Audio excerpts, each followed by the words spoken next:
Okay, welcome back everyone. This is day 2, and what I want to try out, so I want to sand down this hoop, dry it up. Okay, this is probably the part I want to do most, because this will be covered. I'm just going to test it out here, where it's out of view. So I got this, whatever the hell this thing is called.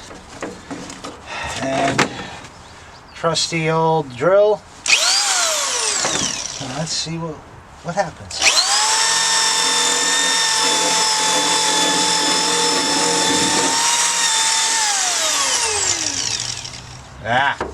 Yeah, that's safety tip of the day. Don't let your hair get caught in the drill.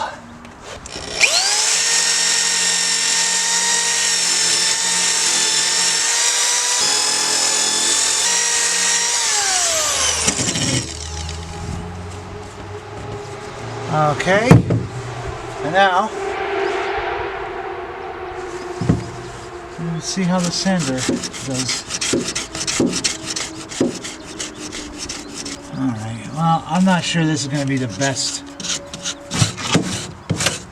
Yeah, this is not good for sanding. Obviously, it's not Bondo. But for the purpose of what I want to do, it shall be fine. So now I got to vacuum again. And I will be making an attempt at painting.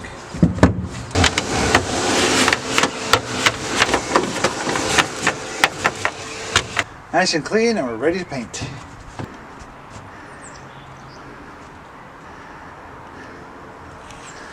What I got here, obviously I got my regular rust reformer. And I bought some of this as a trial, this Flex Seal. But my biggest concern so far, the tape, the packaging is sticking to the freaking tape. Which is, obviously you're not using this on anything that's going to look remotely nice. It's more than a little frustrating. So keep that in mind if you buy Flex Seal. Just out the gate, you're going to have issues.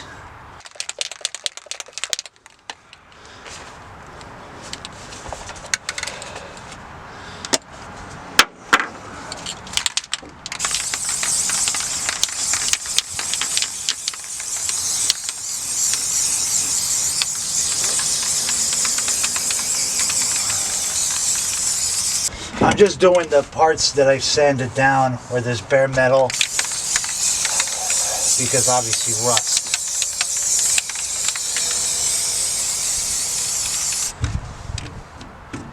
Whatever the freaking name of this thing is, I don't know. It's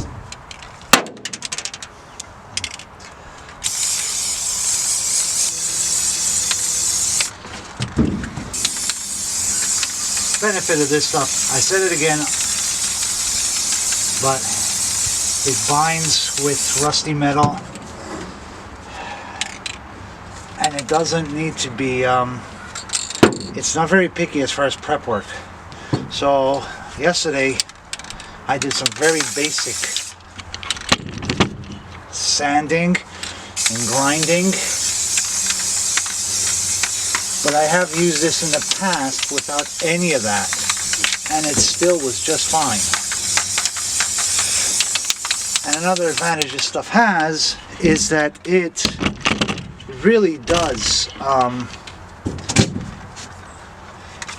it really dries nice and neat with minimal dripping. So somebody like me, I am a horrible painter. I can draw, but painting, I swear, I get drips and all sorts of stuff.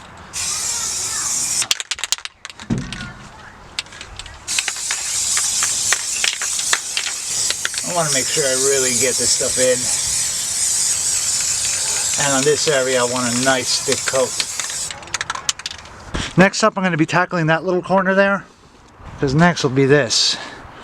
I want to run it through again with the wire brush. Yeah. Now, one thing I just noticed, and you're gonna have to be very careful with this stuff. Now, you know, you can see the door is already binding there. It's cracking the paint and right here. Okay. Yeah, you hear that?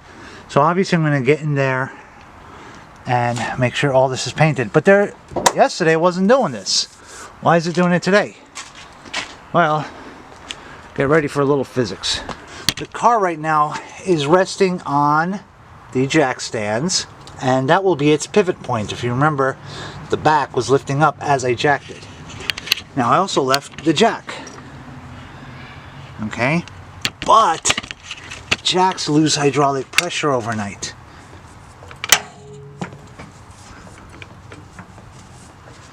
Okay? And now we should see no more binding at all. But you can already see the gap. It's there now. So basically the nose of the car was sagging so much that the fender was starting to rub against the door. Now big cars suffer from this problem. Okay, I've had this actually with my 73. I jacked it up from one corner, I couldn't even open the door at all. So, just something to keep in mind, especially when you have an odd setup like this. Obviously I got to deal with these wires. I'm not a fan of cutting wires if I can reconnect them, but as you saw yesterday, these are going underneath one of these pieces of metal.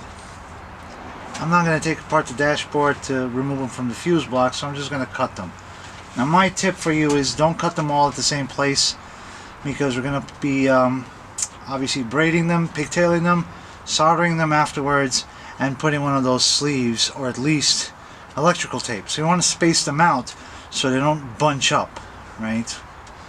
So one thing I want to make sure before I cut is that each wire is easily distinguishable. The problem is that these are not.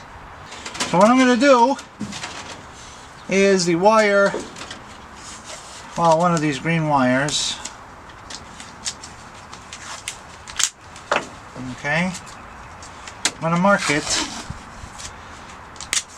and obviously you want to mark both the ends.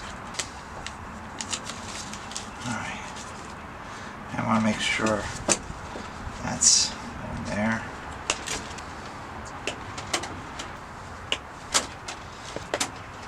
The other one here.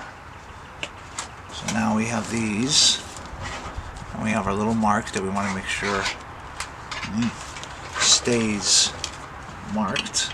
Try to remove these somehow. Let's show you what the hell I'm trying to do, because this is ridiculous. Alright, this is what I'm trying to do. So these cables go underneath this plate, but the way they mounted it is so bad. Oh look, more rust. Great. That moment when you realize you have to remove the thing after you cut the wires. Monica Lewinsky. What the hell is this? Could that be there? There's a little ground connector here, and it's on the brown. Could this be why I don't have brake lights?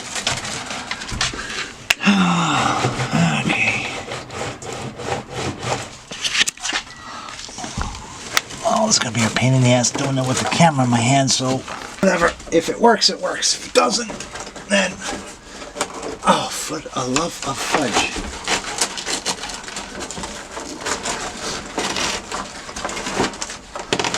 Oh, freaking A. Of course that's where they were.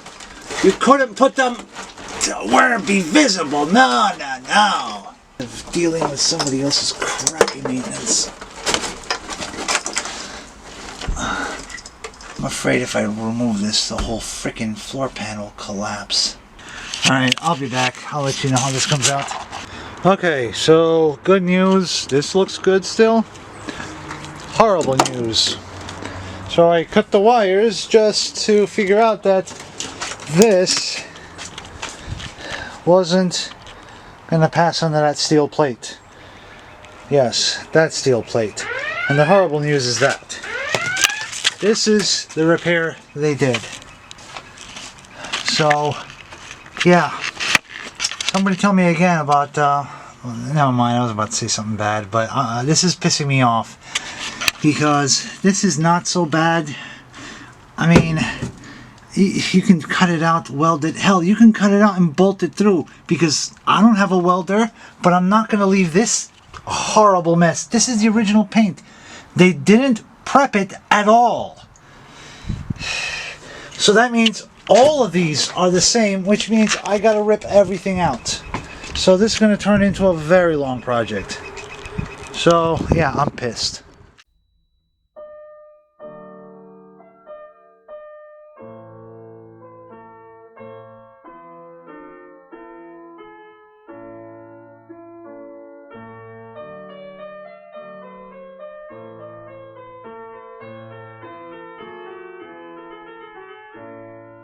See this.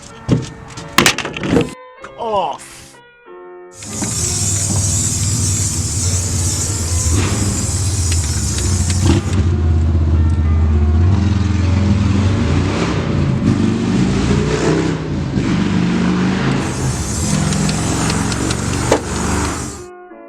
Is it a yellow with a green stripe or a green with the yellow stripe?